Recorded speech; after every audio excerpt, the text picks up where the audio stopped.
Every economy, be it global, domestic, or small local economies, rely on trade as a major factor of their economy. There are many factors that play a part in trade to allow everything to run accordingly and most efficient. One of the most important aspects of trading economy includes comparative advantage. With comparative advantage, you run into the ideas of opportunity cost and specialization. They all serve a single purpose of simply determining who should trade what with who, allowing for a more seamless and profitable process. Comparative advantage is a term defined as who has the lowest cost when producing a good or service in comparison to a different good or service they could be producing. It can also be defined as obtaining the greatest possible value from a trade. The cost being analyzed could be anything from the use of time, money, labor, and amount produced or any other input or output source. What you give up in time, money, or production to make another good is called your opportunity cost. Between any two areas of trade producing two different goods, whoever who has the lowest opportunity cost for a given good thus has the comparative advantage in producing and trading a single good. There are a few ways in which opportunity cost can be determined. It can be calculated by either using the input or output methods, and the methods differ based on what is being compared. The input method takes into account what is needed to produce a good. Most often, that variable is time, and this is compared to the same input variable a trading partner may use to produce a good. The output method, on the other hand, compares final tangible goods. For example, output could compare who can produce the most in a given amount in time or who can yield to the most products from a given amount of resources. These two different ways of comparison require two different ways of calculating opportunity cost. These equations include the input and output methods.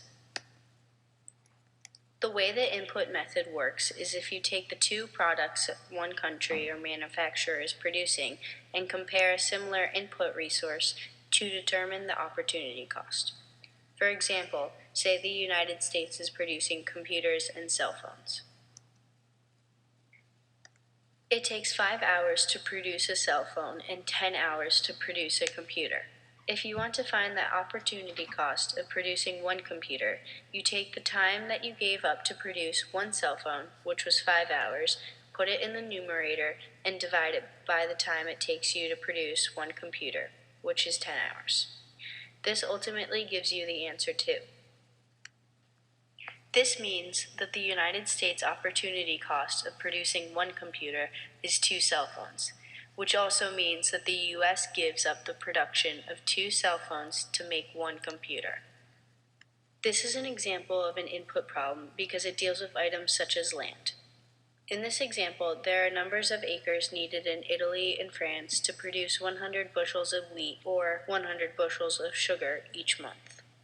To calculate the opportunity cost for each country in producing these goods, we must plug in what we have to give up in the denominator and plug in the item for which you are trying to find the opportunity cost for in the numerator.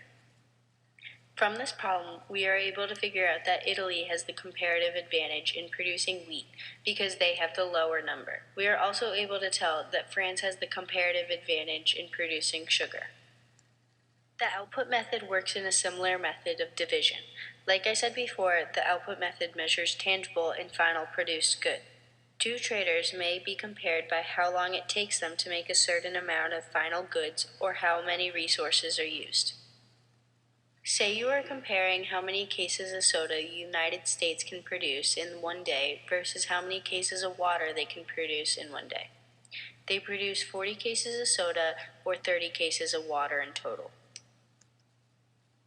To find the opportunity cost of the production of 1 case of soda, you take up what you gave up, being the 30 cases of water, and you put that in the numerator. Then you divide what you gave up by the 40 cases of soda. This gives you 3/4, which is your opportunity cost. This means that when you are producing a case of soda, you are giving up an opportunity to produce 3/4 of a case of water. This is an example of an output problem because it deals with final products such as cans and bottles. In this example, we see how many cans of applesauce and bottles of apple juice can be produced in Brazil and Turkey from 1 ton of apples.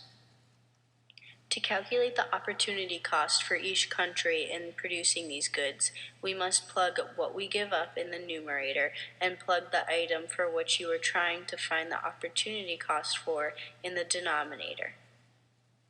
From this problem, we are able to figure out that Brazil has the comparative advantage in producing applesauce because they have a lower number.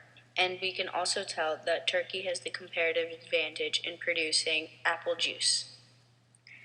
This information is important to know so we can tell which country should produce which goods or services when trading with other countries. Like I have previously been stating, opportunity cost is what a country gives up to produce one good over another. This is the most important because it tells us who should specialize in what production of a good. Once you understand the ideas of output and input methods, you can determine who has the lowest opportunity cost for a good and thus who should specialize.